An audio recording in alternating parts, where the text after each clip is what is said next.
नमस्कार प्यारे विद्यार्थियों। आज हम कक्षा 9वीं एनसीईआरटी का जो पाठ्य पुस्तक है सीबीएसई का, उसके अंतर्गत आज हमारा यह पहला पाठ जो कि संख्या पद्धति है। इस वीडियो में हम संख्या पद्धति के बेसिक कॉन्सेप्ट एवं उस पाठ्य पुस्तक में आए हुए प्रश्नावली के प्रश्नों को संपूर्ण हल करेंगे। चलिए, सभी विद्यार्थियों का हमारे इस प्यारे यूट्यूब चैनल में हार्दिक अभिनंदन एवं स्वागत है।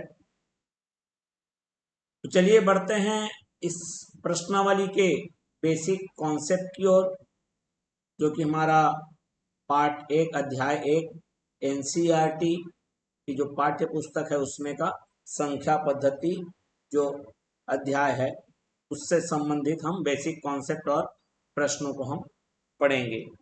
तो चलिए, सबसे पहले तो बेसिक कॉन्सेप्ट संख्या पद्धति में जो हमारा टेक्स्ट बुक है एनसीईआरटी की कक्षा 9वीं के लिए, उसमें आपको सबसे पहले दिया हुआ है संख्याओं के प्रकार। उसमें भी कुछ भागों में तोड़ तोड़ कर बताया है उसे। ठीक है, तो सबसे पहले हमको पढ़ना है संख्याओं के प्रकार। अब ये संख्याओं के प्रकार में देखो, संख्या के बहुत सारे प्रकार होते हैं, लेकिन हम चूंकि पाठ्य पुस्तक के दायरे में रहकर पढ़ रहे हैं तो उसके अनुरूप हम लोग को चलना पड़ेगा। तो यहाँ पर हम लोग वास्तविक संख्या तक की हम बात करेंगे। ठीक है, तो चलिए, यहाँ पर सबसे पहले आता है, आपको जो दिया गया है वो है प्राकृत संख्या।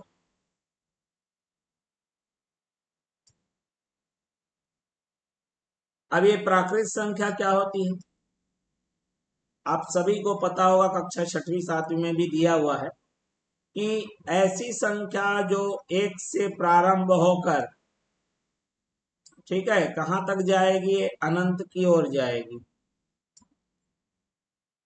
उसको हम प्राकृत संख्या के नाम से जानते हैं।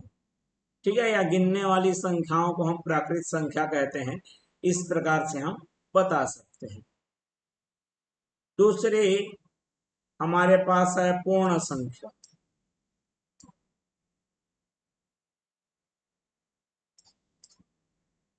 अब पूर्ण संख्या क्या है, जब हम प्राकृत संख्या में शून्य को शामिल कर लेते हैं, अर्थात ये शून्य से प्रारंभ होगी 3 4 और बढ़ते बढ़ते क्रमशः कहां तक पहुंच जाते हैं, अनंत की ओर पहुंच जाते हैं। ठीक है, तब हमारे पास ये जो समूह बना वो पूर्ण संख्या होती है। अब पूर्ण के बाद आ जाते हैं हम लोग पूर्णांक की ओर। पूर्णांक का पूरा ही नाम है पूर्ण धन अंक। ठीक है, अब इसमें क्या होता है, एक समूह बनेगा, समुच्चय बनेगा। क्या बनेगा, समुच्चय। समुच्चय माने समूह ही होता है। ठीक है, लेकिन गणितीय भाषा में सटीक रूप से बताने के लिए उसे समूह न बोलकर समुच्चय बोला जाता है। कक्षा 11वीं में इसके बारे में बहुत अच्छे से विश्लेषण किया गया है कि समूह और समुच्चय में क्या फर्क है। ठीक है, तो चलिए, समुच्चय किसका समुच्चय, समूह एक प्रकार से हम छोटे रूप में जब छोटी कक्षाओं पढ़ रहे हैं तो उसे समूह ही मान सकते हैं। तो किस प्रकार का समूह, तो देखिए यहाँ पर 1 2 3 4 कहां तक गए, ये अनंत तक। ये क्या है हमारे पास, प्राकृत संख्या। ठीक है, अब उसके बाद क्या है, इसी प्राकृत संख्या में यदि हम ऋण चिन्ह लगा दें तो वो भैया प्राकृत संख्या ऋणात्मक नहीं होती है।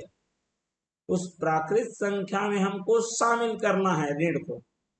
ये हमारे पास ऋण अनंत, फिर डैश डैश डैश ऋण 3, ऋण 2, ऋण 1, मतलब उसी प्राकृत संख्या का ऋणात्मक लिया मैंने। प्राकृत संख्या कभी ऋणात्मक नहीं होती। मैं प्राकृत संख्या में ऋण क्या हो रहा है, लगा रहा हूं, ऋणात्मक नहीं होता है। ठीक है, तो यहां पर लिखेंगे हम लोग प्राकृत संख्या का ऋणात्मक, ऋणात्मक रूप ऐसा लिख लें। तो एक प्राकृत संख्या हो गई, अब उसी का एक ऋणात्मक रूप ले लिया हमने और इसमें शामिल कर दिया शून्य को। तो इन तीनों का जो समुच्चय समूह बनेगा वही हमारे पास क्या बन जाएगा, पूर्णांक। तो पूर्णांक को क्या लिखेंगे, प्राकृत संख्या,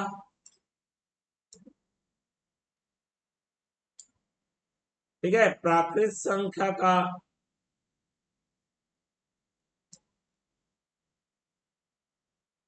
ऋणात्मक रूप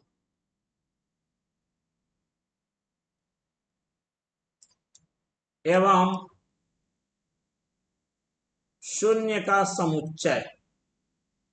ठीक है, समुच्चय हमारा बन रहा है प्राकृत संख्या, प्राकृत संख्या का ऋणात्मक और शून्य, इनका हम समुच्चय बना लिए, समूह बना लिए, तो हमारा क्या बन जाएगा, वो पूर्णांक हो जाएगा।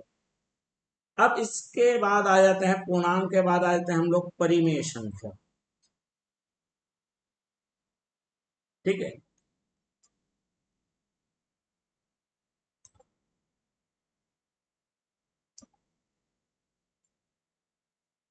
अब ये परिमेय संख्या क्या होती है। ठीक है, अब यहाँ पर थोड़ा सोचने वाली बात है कि हम परिमेय तक पहुंचे कैसे, थोड़ा सा इसके बारे में और जानकारी देता हूं मैं। प्राकृत, देखो प्राकृत में क्या है, केवल गिनना हमको मालूम था। फिर आया, अगर किसी को जितना दिए हैं उतना वापस ले लिए, समझ रहे बात को, तो हमारे पास क्या बचा, तो फिर आया एक शून्य, कुछ नहीं बचा बोल के। फिर अब ये पूर्णांक की क्या कहानी है। पूर्णांक को इस तरह समझ सकते हैं कि अगर किसी को हमने 5 दिया था, लेकिन उसके बजाय हमने उससे क्या ले लिया, जब उसके पास अत्यधिक हो गया तो हमने 6 ले लिया, उससे ज्यादा ले लिया, मतलब अब हमारा कर्ज बढ़ गया उस पर। तो इसका मतलब कर्ज, जिसको हिंदी में ऋण भी कहते हैं, तो फिर ऋण का है। ठीक है, अब ये आगे हम लोग परिमेय की बात क्यों करेंगे। अब परिमेय की बात क्या है कि जैसे कुछ चीजों को अब टुकड़ों में बांटना जब चालू हुआ, ठीक है, तो हिस्सादारी चालू हो गया, हिस्सा आया, तो हिस्सा को समझने के लिए फिर क्या आ गया, परिमेय संख्या। तो चलिए, कोई भी संख्या को हम परिमेय संख्या का नाम कब देंगे, ये सबसे पहले सवाल उठता है।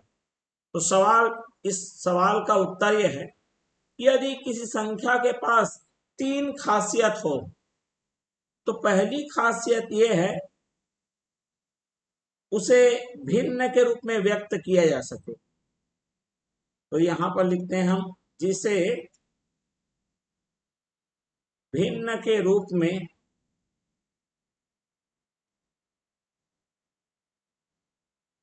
व्यक्त किया जा सके। पहला मतलब देखना है कि वो बटा के रूप में लिखा रहा है कि नहीं लिखा रहा है। दूसरा, अब भैया बटा है मतलब अंश भी होगा और क्या होगा, हर भी होगा, प्रत्येक व्यक्ति को पता है। इसको हम लोग शॉर्ट में लिखते हैं P/Q, गणितीय रूप में। ठीक है, अब देखो, जिसे भिन्न के रूप में व्यक्त किया जा सके, P/Q के रूप में व्यक्त किया जा सके, अलग अलग तरीके से लिखा होता है। ठीक है, दूसरा, जिसके अंश व हर पूर्णांक हो। ठीक है, इसको शॉर्टकट में लिखा जाता है गणितीय माध्यम से, P&Q बिलोंग्स टू I और Z। I हमारा पूर्णांक प्रतीक होता है या Z, तो जो P और Q है मतलब अंश और हर है, वो पूर्णांक हो। ठीक है। तीसरी बात इसमें बोली जाती है, जिसका हर शून्य के बराबर ना हो,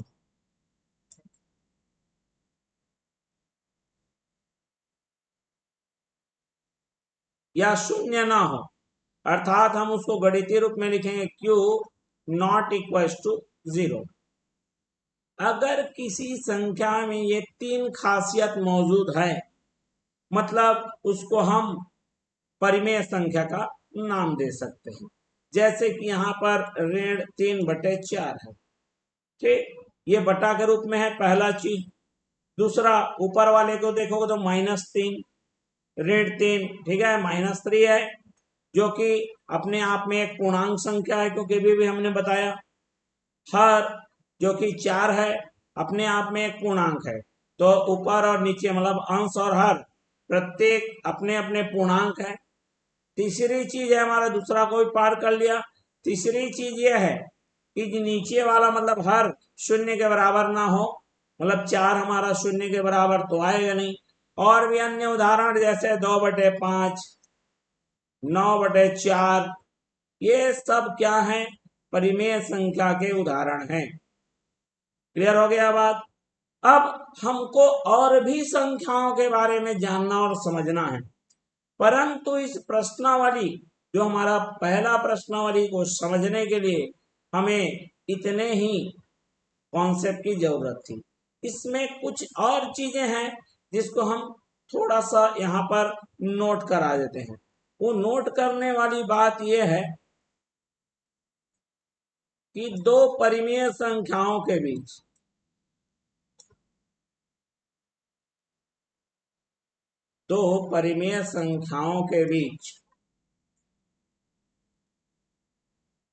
अनंत या अनेक परिमेय संख्या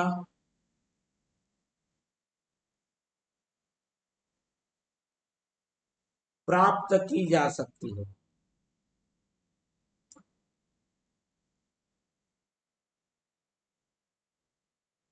ठीक है, ये कॉन्सेप्ट क्यों बता रहा हूं, क्योंकि इस कॉन्सेप्ट पर आधारित प्रश्नावली में प्रश्न पूछे जाएंगे। ठीक है, तो चलिए हम लोग बढ़ जाते हैं प्रश्नावली की ओर।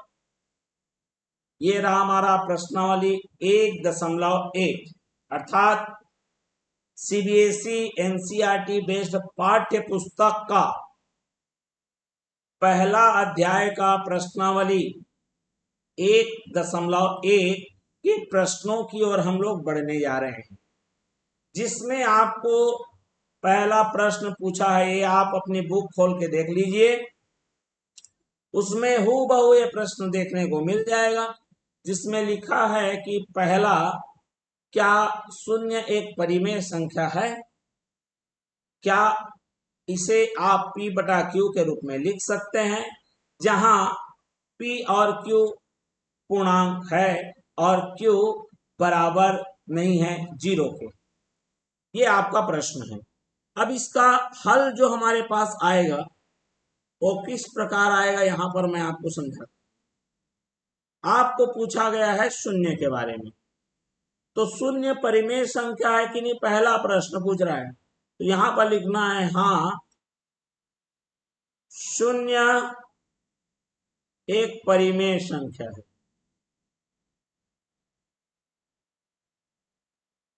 ठीक है, अब मैंने हाँ तो बोल दिया, अब इसका डिटेलाइजेशन तो चाहिए ना, विस्तारीकरण चाहिए। तो उसके बाद पूछा है क्या इसे तुम P/Q के रूप में लिख सकते हो? जी हाँ, बिल्कुल लिख सकते हैं। कैसे लिखेंगे? तो मैंने लिख दिया इसे 0/5।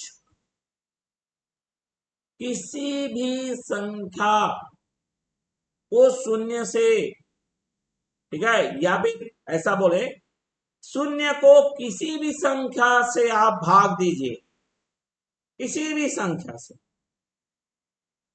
वो उत्तर क्या प्रदान करेगा? शून्य प्रदान करेगा। मतलब शून्य को हम 0/5 भी लिख सकते हैं, मतलब बटा के रूप में दिखने लगा, ये शून्य है, ये भी शून्य है, बस ये है कि यहाँ पर हमारा बटा के रूप में P बटा Q के रूप में दिख रहा है। बिल्कुल, ये भी हो गया। और उसके बाद बस इतना ही तो करना था। ठीक है, हमने बटा के रूप में लिख लिया। अब देखो यहाँ पर परिमेय संख्या क्यों है, कारण बताता हूं। देखो शून्य हमारा ऊपर में है, अंश में है, तो शून्य एक क्या है, पूर्णांक है भैया। और 5 भी क्या है, एक पूर्णांक है, दोनों ही पूर्णांक है। मतलब ऊपर और नीचे पूर्णांक होना चाहिए। सबसे पहले बटा होना चाहिए, हो गया। दूसरा चीज पूर्णांक होना चाहिए, वो भी हो गया। तीसरी चीज बोल रहा है नीचे वाला शून्य नहीं होना चाहिए। ऊपर से मतलब नहीं है हमको, नीचे से मतलब है। नीचे में आप 1 लिख सकते हैं, 2 लिख सकते हैं, 5 लिख सकते हैं, 3 लिख सकते हैं, कुछ भी लिख सकते हैं। ठीक है, तो 5 क्या है, शून्य के बराबर नहीं है। 5 जो कि मेरा हर है वो 5 है, शून्य के बराबर नहीं है। ये 0/5 इसको लिख देता हूं भिन्न के रूप में, व्यक्त। मतलब बटा के रूप में हमने इसको लिख डाला, पहला कंडीशन। दूसरा, दोनों ऊपर नीचे वाले पूर्णांक हैं। और तीसरा क्या है, नीचे वाला शून्य के बराबर नहीं है। तो हम कह सकते हैं कि शून्य हमारा एक क्या है, परिमेय संख्या है। अब उसके बाद जरा दूसरे वाली प्रश्न को देख लीजिए। बोल रहा है, देखो भैया अगर अच्छे से समझना है, वीडियो आपका अगर लंबा हो जाएगा कोई दिक्कत वाली बात नहीं है, लेकिन इसमें महत्वपूर्ण बात इतनी सी रहेगी कि कोई भी टॉपिक या कोई भी कॉन्सेप्ट का टुकड़ा भी नहीं छूटेगा। अगर आपको लगता है तो आप स्किप करके देख सकते हैं। ठीक है, चलिए हम पूरे प्रश्नों का एक एक क्वेश्चन का पूरा डिटेल के साथ, पूर्ण संपूर्ण कॉन्सेप्ट के साथ हल बताएंगे। चलिए, अब यहां पर लिखा है कि दूसरा प्रश्न, 3 और 4 के बीच 6 परिमेय संख्या ज्ञात कीजिए। अब इसका हल निकालते हैं। तो इसका जो हल आएगा, सबसे पहले संख्या को लिखिए 3 व 4। अब जो भी संख्या है उसको हम बटा लगा के 1 लिख सकते हैं। अभी लिखेंगे सर अभी तो 0 में 1 नहीं लगाए, 5 लगा दिए थे, इधर भी 5 लगा सकते हैं। देखो भैया वो शून्य था, शून्य को किसी से भाग दो शून्य ही आएगा। लेकिन 3 को किसी से भी भाग दोगे तो 3 नहीं आएगा, उसको 1 से ही भाग देना पड़ेगा। ये दिमाग में रख लो। ठीक है, अब यहां पर बटा बनाने के बाद अगर हमारा सामान्य संख्या है तो उसको आप पहले बटा बनाइए। बटा बनाने के बाद आप ये देख रहे होंगे नीचे वाला आपका बराबर दिख रहा है। तो जब बराबर पहले से दिख रहा है तो उसको बराबर करने की जरूरत नहीं है। यदि ये बराबर नहीं होता तो हम बराबर करते। और कैसे करते, जब वो प्रश्न वैसी आएगा तो हम बताएंगे। ठीक है, कि उसको बराबर कैसे करते। ठीक, चलिए हिंट कर देता हूं, लघुत्तम निकाल लेते। ठीक, ओके। चलिए, आपके मन में भी दुविधा क्यों उत्पन्न होती रहे। अब देखो जब ये बराबर हो जाए, ध्यान सुनिए, अगर ये बराबर दिखने लगे, उसके बाद की बात कर रहा हूं मैं। बराबर नहीं दिखेगा तो सबसे पहले बराबर बनाना है। लेकिन अगर बराबर पहले से दिख रहा है तो आप देख लीजिए कितना आपको परिमेय चाहिए, 6। तो हम एक काम करेंगे, इसके ऊपर और नीचे मतलब अंश और हर दोनों में हम उससे एक ज्यादा का गुणा कर लेंगे। ठीक है, उसी प्रकार 4 में भी 7 का गुणा और 1 में भी। ऐसा नहीं कि उससे ज्यादा ही गुणा करना है, आप 8 भी गुणा कर सकते हैं, आपकी दिली इच्छा हो रही है तो 9 भी गुणा कर सकते हैं, कोई मनाही नहीं है। बस इतना ख्याल रखना है कि नीचे हमारा बराबर दिखना चाहिए। क्लियर हो गया। ठीक, दूसरी चीज, अगर एकदम ही कम का गुणा करेंगे तो जितना हमको चाहिए उतना प्राप्त नहीं होगा। ठीक है, इसीलिए एक मैंने उदाहरण बताया कि ऐसा कर सकते हैं बराबर होने के बाद। चलिए, 3 सत्ते कितना हो गया मेरे पास, 21। और 7 एक कम क्या हो गया, 7, इसको बोलते हैं तुल्य परिमेय संख्या। कक्षा 7वीं में है भैया, ठीक है। मतलब ये 3/1 और 21/7 दोनों का मतलब एक ही है भाई, ये बता रहा है। अब यहाँ पर हुआ, अब ये देखो 4 से कितना हो गया 28 और बटे में 7, मतलब ये भी इसके क्या हो गया है, तुल्य हो गया, ठीक है। मतलब 3/1 और 21/7 दोनों एक जैसा है, 4/1 और 28/7 दोनों एक जैसा है। अब यहाँ पे देखो 21 बटे में 7 है, यहाँ 28 बटे में 7 है, दोनों के बटे में 7 है। अब देखो ऊपर वाले को ये 21 और ये 28, तो 21 से लेकर 28 तक जब गिनेंगे तो 21 व 28 के बीच 6 संख्या, अभी मैं केवल संख्या निकाल रहा हूं। क्या कौन सी है मेरे पास, 22, 23, 24, 25, 26 और ये 27। देखो 6 मिल गए यहाँ पर, 3 3 6। तो हम लोग लिख सकते हैं 21/7 व 28/7 के बीच 6 परिमेय संख्या। यहाँ पर सबके में बटे में 7 लगाते जाइए, ये आ जाएगा 22/7, 23/7, 24/7, 25/7, 26/7 और 27/7। क्लियर हो गया। अब ये 21/7 आया कहां से था भैया, 3/1, और 3/1 का मतलब कौन है, 3। वाह। 28/7 आया कहां से था, 4 से। मतलब ये जो आ रहा है 21/7 और 28/7, ये जो निकल रहा है 6 ठो, इसका मतलब वो 3 और 4 के बीच वाला ही है। मतलब 22/7, 23/7, 24/7, 25/7, 26/7 और 27/7, ये सब 3 और 4 के बीच की ही परिमेय संख्याएं हैं, ठीक है।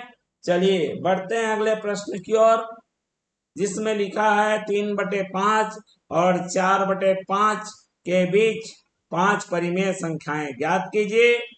यह हूबहू इसी प्रकार से बनेगा, तो इसमें समय ज्यादा ना गंवाते हुए हम, ठीक है, यहाँ पर वहां पर बटा 1 में था, यहाँ पर बटे में 5 है, तो ये 3/5 व 4/5, यहाँ भी पहले से बराबरी का मौजूद है और बराबर करने की जरूरत नहीं है, लेकिन यहाँ पर 5 चाहिए, तो हम क्या गुणा कर लेंगे, 6 ऊपर नीचे गुणा कर लेंगे, ठीक है। थोड़ा जल्दी कर लेते हैं इसको, क्योंकि अभी अभी हमने समझाया, जो कि आ जाएगा मेरे पास 18/30 व 24/30, ठीक है। तो यहाँ पर 18 व 24 के बीच 5 संख्याएं, केवल मैं संख्याओं की बात कर रहा हूं, वो हो जाएगा मेरा 19, 20, 21, 22 और 23। तो ये 18/30 व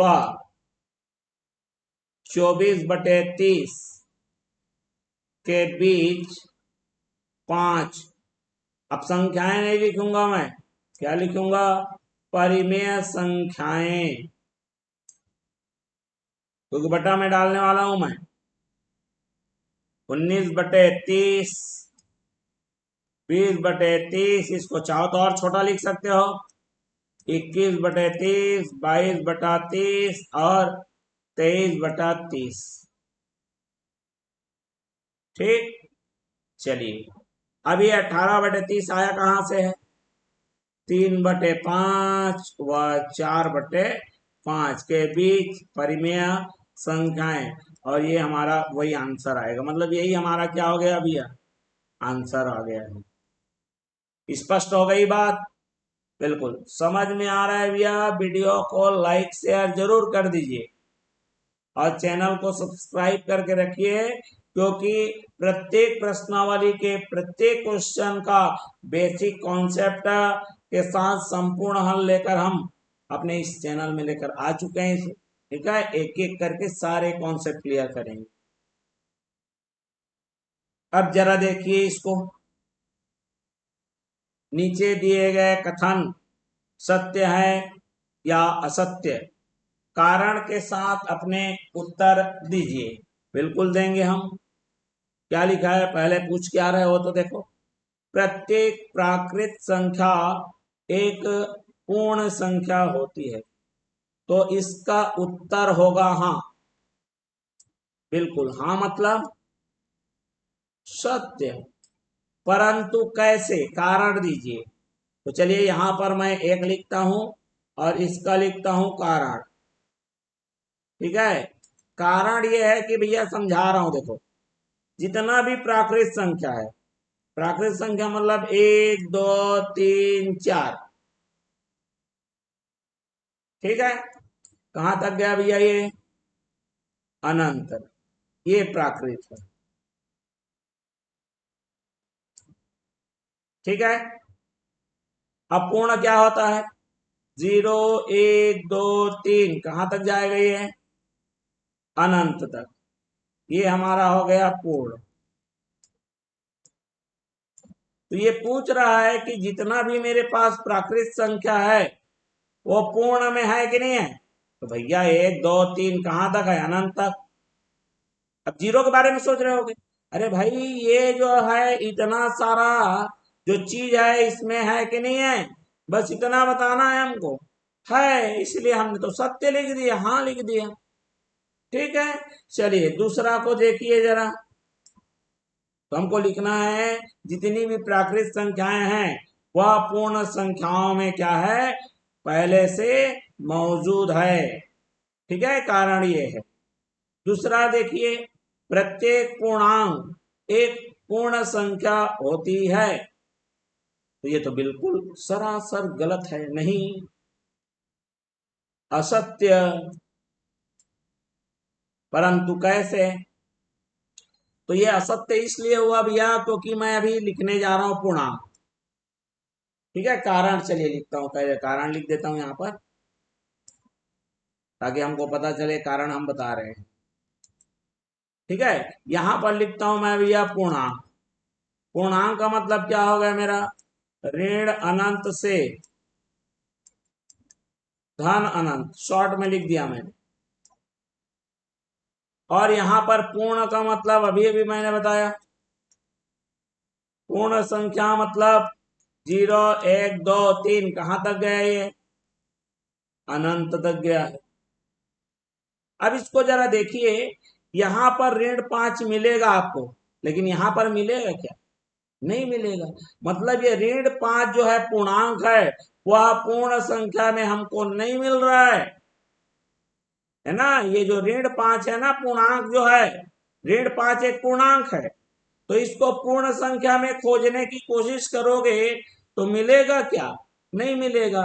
तो प्रत्येक पूर्णांक अर्थात जिसका मैं उदाहरण लेके बता रहा हूं, ऋण 5, ऋण 5 एक पूर्णांक है जो कि पूर्ण संख्या में खोजने पर हमको प्राप्त नहीं होगा। क्लियर। चलिए अब आते हैं तीसरा में। तीसरा में आपसे क्या पूछ रहा है, प्रत्येक परिमेय संख्या एक पूर्ण संख्या होती है। तो भैया इसका तो उत्तर बिल्कुल सरासर नहीं आएगा, मतलब ये बिल्कुल असत्य बात कर रहा है। उसी प्रकार अभी इसको भी कारण स्पष्ट करते हैं। ठीक है, कारण में देखो हमारे पास इसके बारे में बोला है, परिमेय के बारे में। ठीक है, और दूसरी तरफ क्या बोला है, फिर से पूर्ण संख्या बोला है। अब देखो भाई, परिमेय संख्या में बटा भी आएगा, पूरा नंबर भी आएगा, ऋण भी आएगा, धन भी आएगा। तो चलिए 3/5। अब ये तो हमारा 0 1 2 3 कहां तक गया भैया, ये कितने बार हमने लिख लिया इसको। क्या ये 3/5 पूर्ण संख्या में मिलेगा, बिल्कुल नहीं। तो पूछ रहा है जितना भी परिमेय संख्या है, प्रत्येक परिमेय संख्या, मतलब ऐसा कि कोई छूटना ही नहीं चाहिए, तो क्या 3/5 जो कि एक परिमेय संख्या है, आप इसको पूर्ण संख्या में खोज डालोगे क्या? बिल्कुल नहीं। तो इसका मतलब हमारा उत्तर हो जाएगा नहीं, अर्थात ये असत्य है। क्लियर हो गया बात? अब हमारे इस प्रश्नावली 1.1 में अध्याय 1, ठीक है, कक्षा 9वीं एनसीईआरटी पाठ्य पुस्तक संख्या पद्धति में प्रश्नावली 1.1 में हमारे पास ये 4 प्रश्न थे। इन चारों प्रश्नों का हमने सटीक एवं संपूर्ण तरीके से हल प्राप्त कर लिया है। अब इसका अगला प्रश्नावली से संबंधित कॉन्सेप्ट और उसके प्रश्नावली का प्रश्नों का संपूर्ण हल लेकर हम अपने अगले वीडियो में फिर से उपस्थित होंगे।